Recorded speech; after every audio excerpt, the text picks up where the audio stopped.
What perspective would you give on where we are in 2024 and 2025 in this battleground state? It's kind of interesting, a little different spin from my perspective, because I was first elected in 2006, is that we're really not gaining, we're regaining.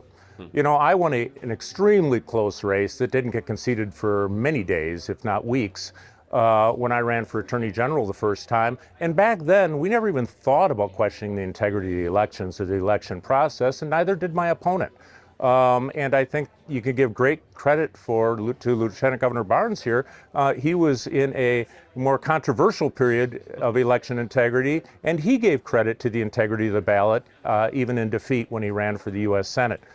So I think we're kind of coming back a little more towards where we were. I think we kind of had a hiccup in the process where people questioned election integrity, largely because we had elected officials who were questioning election integrity.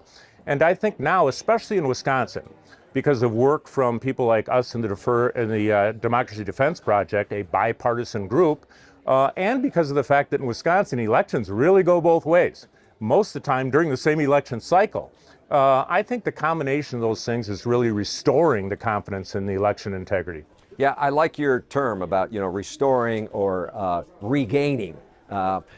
What's interesting is, I don't know if you'll remember how many people voted by absentee ballot when you ran in 2006, and I'm sure there were more when you were running, and even more today. We saw about 1.6 million in this 2024 election, and in the 2025, 700,000.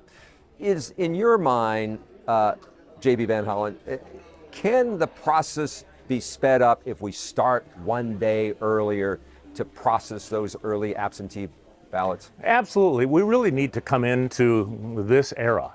And this era is more absentee ballots. It wasn't that big of a deal when I ran for them to count the absentee ballots on election day, because, as you mentioned, there were fewer. But now you have both political parties encouraging people to vote early and vote by absentee ballot. The numbers are huge. What, in this last presidential election, over 1.5 million, I think, in Wisconsin alone. The bottom line is you're going to have late election results, especially in places like Milwaukee County, if we don't find a way to come in to today and speed up the process. I think the most recent polling that was done by the Democracy Defense Project shows that people are very much open to, both Democrats, Independents, Republicans, all three are open to counting absentee ballots earlier so we have quicker results. And I think that's something the legislature needs to move forward and make sure they implement.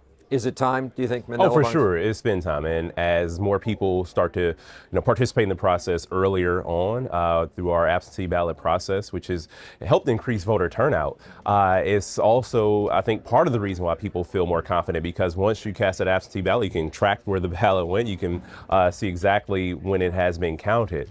And so with the influx of people who are voting early, and we can only expect even more people to vote absentee, the system has to catch up to the demand of voters. Go ahead. Well, I think one more thing to add to that. I think the biggest complaint that I've heard about from Republicans in Wisconsin has been the supposed ballot dump after hours in Milwaukee County. Well, Mandela and I both know that that's not true. What's happening is it takes so long to count these absentee ballots. Well, nothing's going to restore confidence in the electoral process more, according to the polling data we have, than getting rid of that foreseen problem that doesn't really exist. But as you know, people do want, so they want to make sure, however, Milwaukee or Milwaukee County is voting versus Washington County or Dane County or any of those rural counties, there's got to be a set of rules and standards that applies to everybody across the field. Does that build the trust and transparency? Well, I think it does. When people know that, say you're in Grant County, say you're in Bayfield County, like you are going to see your process played out just as it is in Milwaukee, of course, it's going to make people, feel even more comfortable. It will help increase the rate in which we're regaining trust in our electoral system. Is that a Monday before? Is that where you would draw the line? Let's go Monday, because a lot of other municipalities are still doing early voting. Up until that weekend, Monday, they don't do any early vote. I mean, the absentee ballots can come in, but not. I can't say specifically which day, but what I can say is that there are certainly going to be more votes, more ballots in Milwaukee County, obviously, because of a larger population. So whatever system makes the most sense, and I'll leave that up to election administrators in Milwaukee to determine what day would be easier for them to be able to carry out this process. Language is going to be important here. Tabulating, processing, pre-ballot paperwork. Both of you have been on the ballot. would you want any counting, any tallying of votes prior to election day? Absolutely not, from my perspective. The reality is I think they need to process early so that we can have more timely results and make sure people have confidence in the process. A concern with actually tallying, or whatever the word may be, And maybe about not telling anybody, but doing it. correct. Somebody's gonna find the out. process that somebody does find out.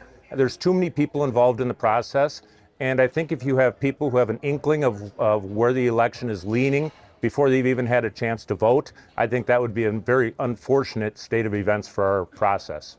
Oh, for sure. I'm right with you on that. I do believe that with the amount of people who are involved in that tabulation process, that the information could get leaked, and it's just not, you don't want to be in that territory. Have either of you voted early through absentee Oh, for sure. or in person? How? I've mailed in a ballot. I've used Dropbox before. I think this last election, I was out of town.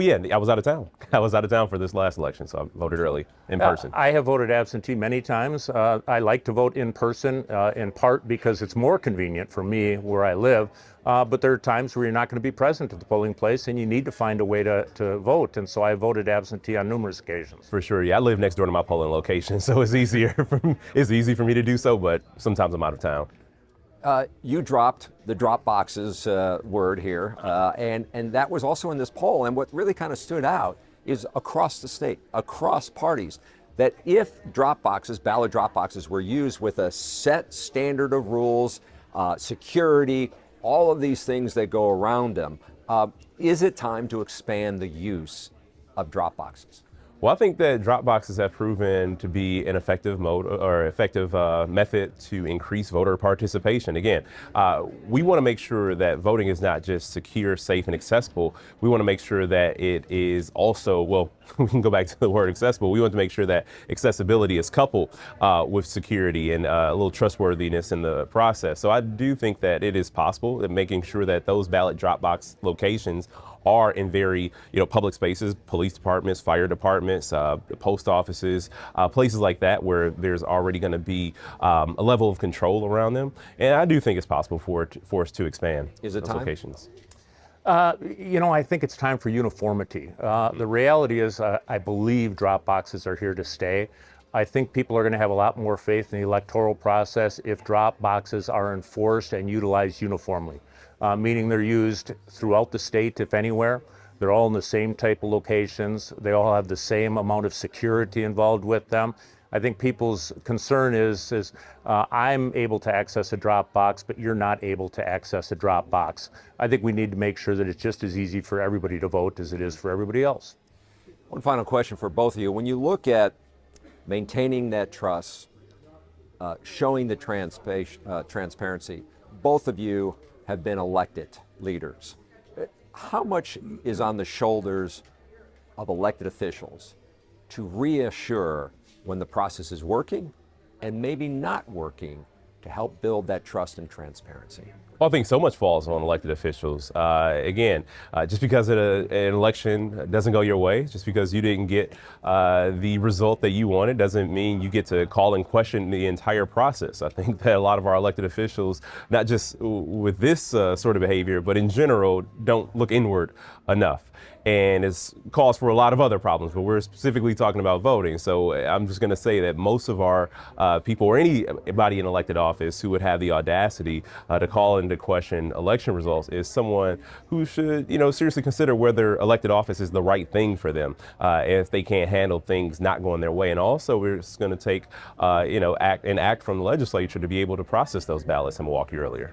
JB? Candidates for office need to live and die by the process that's in place, flawed or not flawed.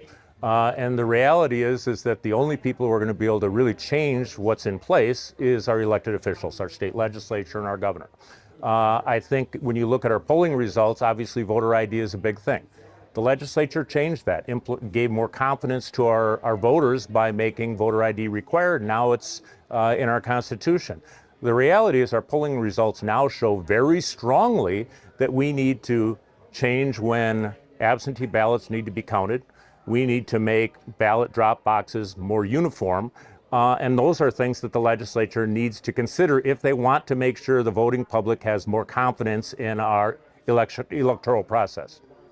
J.B. Van Hollen, former Wisconsin Attorney General, and Mandela Barnes, former Lieutenant Governor. Thank you both for being here. Thank you. Thank you, Charles.